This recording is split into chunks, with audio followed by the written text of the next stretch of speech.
finds his way to the first down marker. So actually they reset it at 2nd and 7. And now he's got a fresh set of downs and 1st and goal from the 9. And that's really what you're looking for if you are the Cavaliers right now, just having an opportunity to breathe, milk the clock as much as you possibly can, let it simmer, but also to just keep it moving as much as you possibly can. As there it goes, another quick run is going to go in. Look at that. It's the quarterback too, Hayden Carroll for a 9-yard run, and he finds his way to the end zone for the first time tonight. Just a great execution draw, flying right on in, and just like that, Capital City notches back up with battle and an opportunity to take the lead. And it's been the same old song and dance tonight. Really, after one team scores, so does another. One stop, another stop. But the answer's been which team can answer for the 2-point conversion or the extra point. Did he make this one? He did. So Capital City regains the lead at 33-32 with less than 12 minutes to play here in the 4th. We've got a barn burner for you. Don't go anywhere, folks. We've got Mid-Missouri High School football CMAC action on MC22. MC22 doesn't take a week off. Every week of the regular season, MC22 will bring you the biggest plays, the rising stars, and the best matchups in high school football. After the final play, catch the replay of the game Friday night at 10 p.m. with more replays Saturday, Sunday, and all week long. MC22 is the original home of full game coverage of high school sports. After a 9-yard run, the Capital City Cavaliers have regained the lead, 33-32. And Joe, it's been the rushing attack that has just carried Capital City to a huge night on the road. I mean, clearly that's what we've seen this evening with 5 touchdowns for Capital City. And I would say, I don't know if all have been on the ground, but at least 2 of them as battle returner going to get stuffed up. Going to be spotted about the 31-32 line. But good field position for Justin Goolsby and company to start. I mean, clearly we've seen tonight, Goolsby just needs a little bit of real estate that he can make the field his canvas and then some. So we'll be interested to see what Battle can do. And as you mentioned before going to break, the conversions are going to make a big difference going into this one. So if you're coach Jonah Tavinsky and you get a touchdown here, the 2 could be your friend.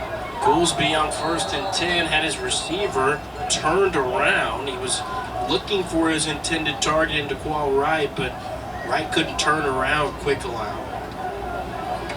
So it looks like it was a mix of Schaefer trying to get in on the stop as well.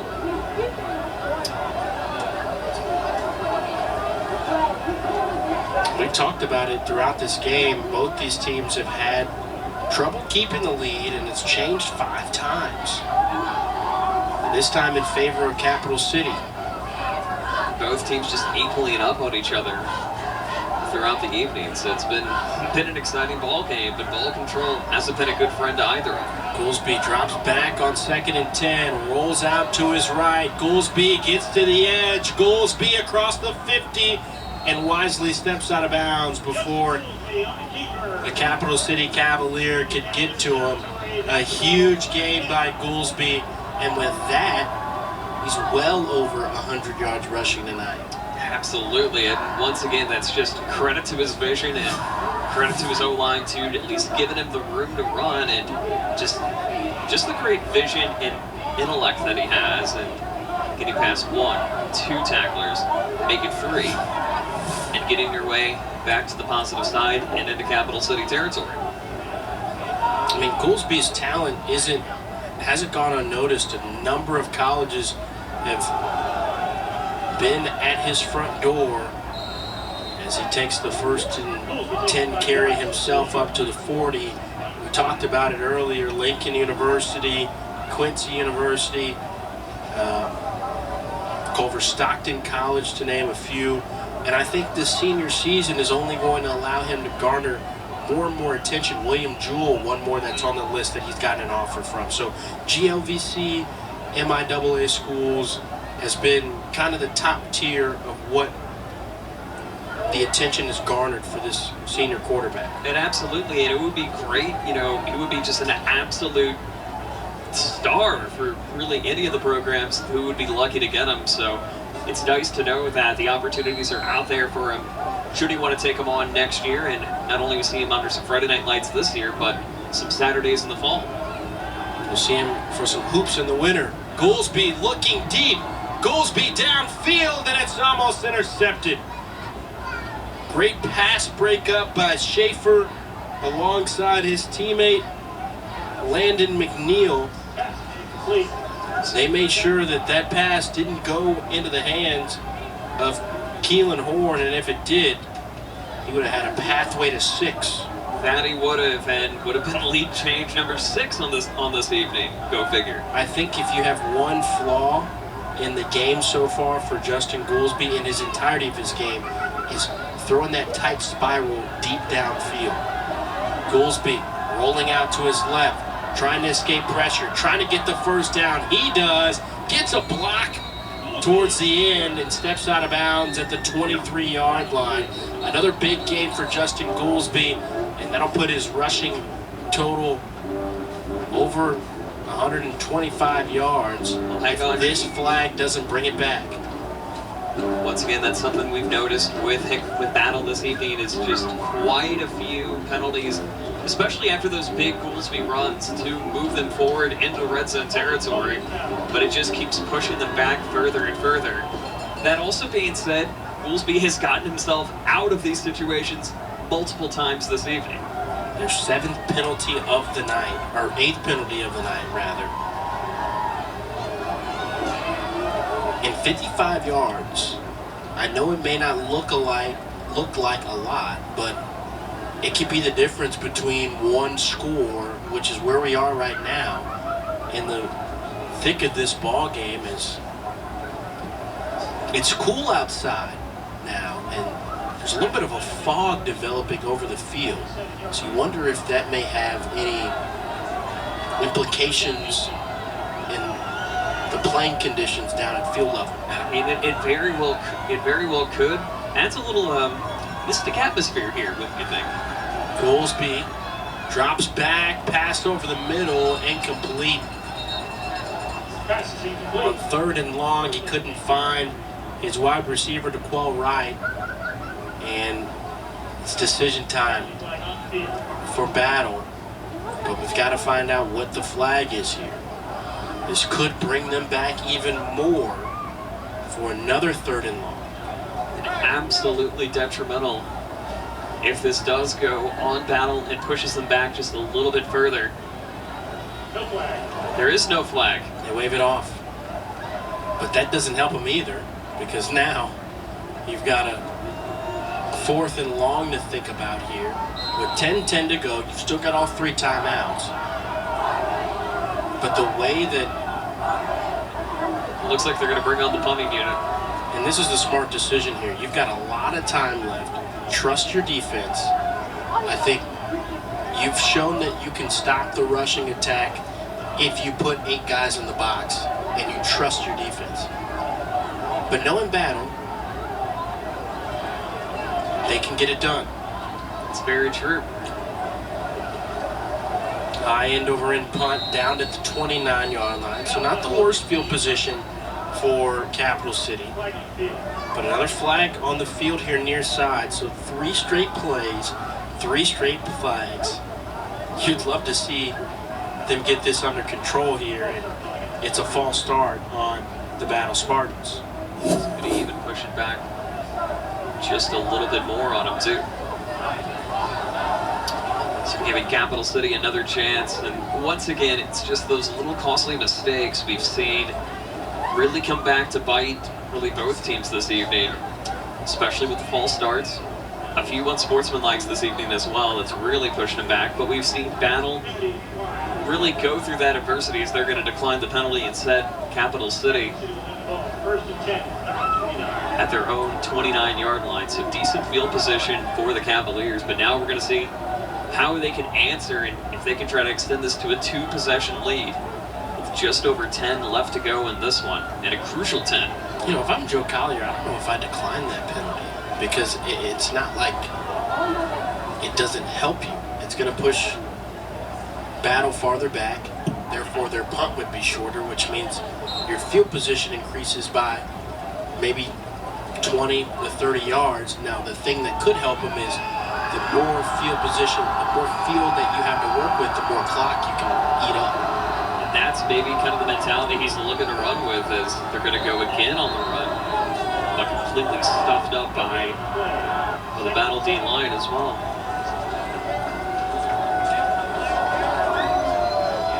Taylor's continue to do a great job complementing the rushing attack for Capital City. And on 2nd and 10, we'll see what the decision is as Hayden Carroll gets his offense set from the 30.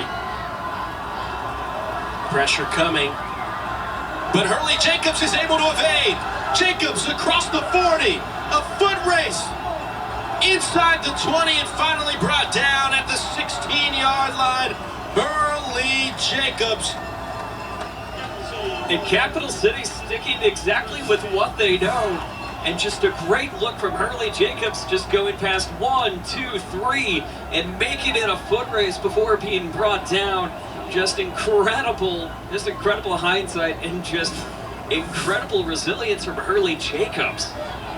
And just like that, another red zone opportunity for the Cavaliers.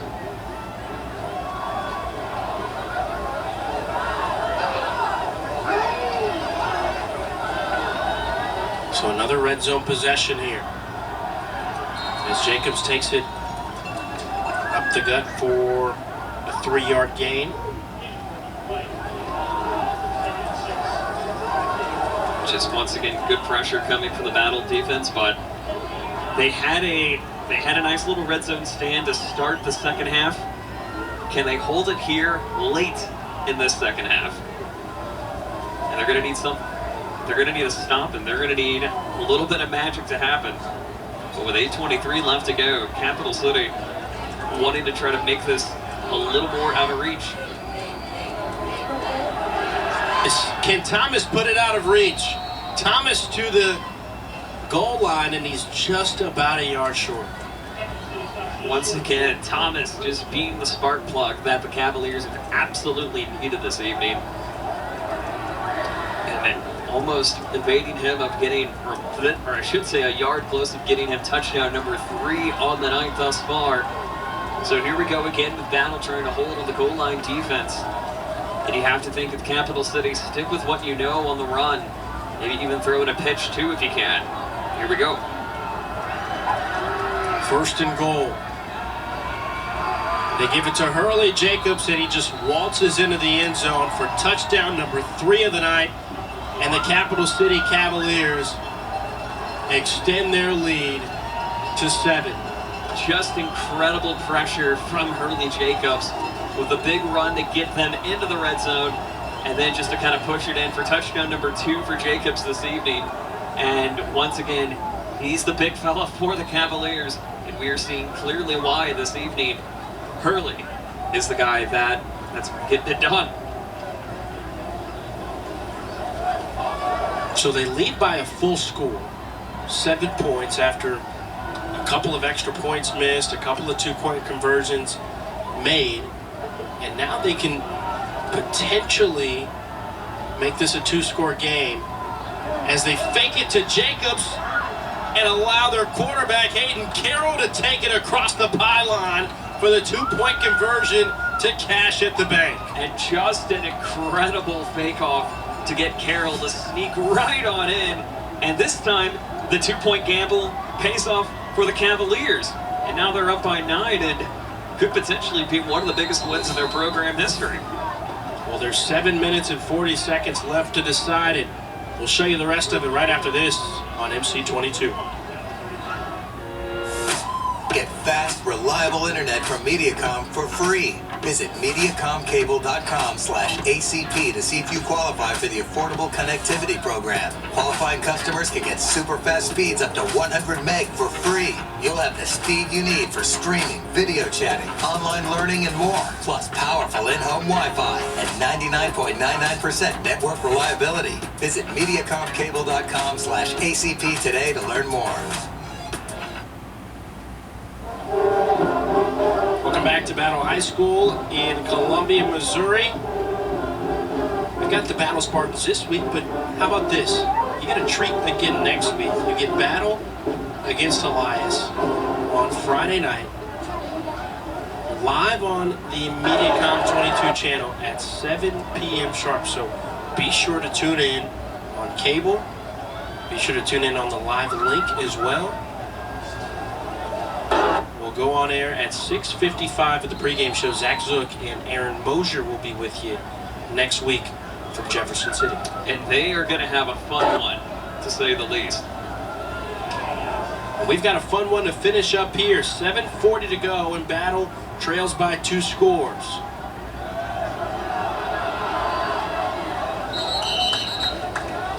Nice return there by Keon Marshall.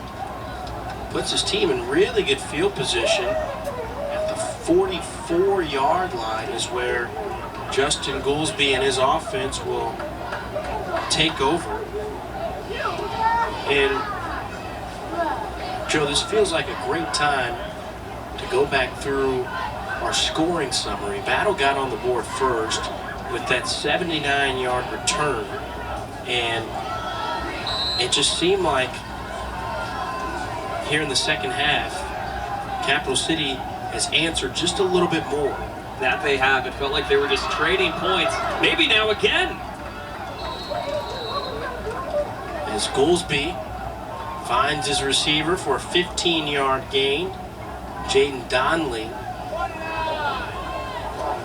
Donnelly just once again kind of the sneaky receiver that Goolsby has had a little bit of trouble in the start of the second half, but a nice big play to get them a little bit closer to that Battle end zone. But Battle is going to have some ground to make up.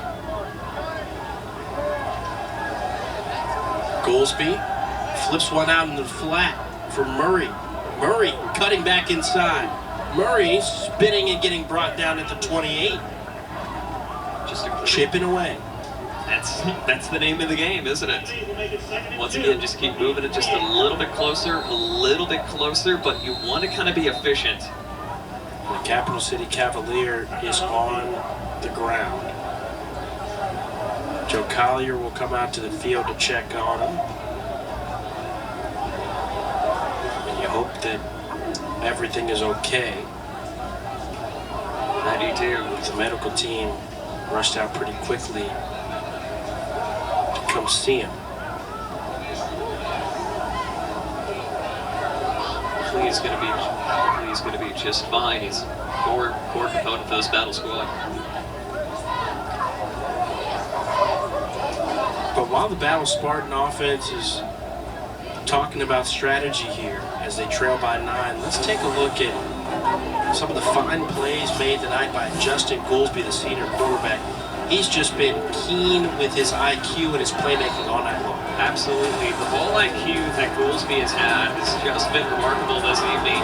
And you see his bursts of energy to get past, once again, the battle D-line, just those bursts of energy to go in and score 2 touchdowns this evening. But his improvisation has been huge. Absolutely. He's just done a great job of finding holes and finding seams, and this was that big 91-yard jolt down the sideline for a touchdown. And that's exactly what Battle has done. He's going to give you the most electricity and really just the centerpiece of the Spartans, and then some. And that's really what Goolsby has been meant to this Battle Spartan team. Improvisation and big-time plays. He's going to have to try to come up with a few more with 7:06 left to go in this one. But nonetheless, just what a wildly entertaining game from these two teams so far this evening. At least they've got a short field to work with through the Battle Spartans. Goolsby takes the snap himself. Stiff arms a defender and gets across the 20 into the red zone. But more importantly, picks up the first down. Yeah, and at this point, you're going to have to try and get one, not as many first downs as you can, but two, be efficient with your scoring. Be efficient in your drives more than anything. I wouldn't be surprised if we saw some of that assembly line offense, especially as we head to the latter stages of this fourth quarter. A couple of personnel changes. Ricky Dunn coming on in the backfield, along with Jaden Donald, Keelan Horn, as they hand off to Ricky Dunn. And Dunn will get up to the 16-yard line, but a flag on the far side of the field, the top of your screen, where Jaden Donnelly was lined up with a Capital City defender. Wait and see what our officiating crew will rule that, but right now I would say time is of the essence. Time is on the side of both teams. Times and defensive stops is going to make a difference if Battle wants to try to get back into this one, which they're still very much in the thick of things, but 6:49 left to go. Anything can happen. So we're looking to see how they're going to rule it, if anything will be ruled. Our head official, as he's talking it over with his back judge in just a moment. Looks like we're going to get Garrett Murray to come in this time for Ricky Dunn. A few personnel changes.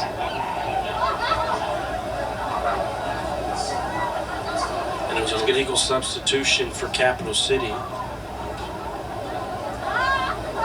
It's been an issue for both of these teams, trying to get the right personnel on to match up when you see the other team make personnel changes. And I think in part two, seeing Murray come on, or seeing Ricky Dunn come on that last play was huge for personnel.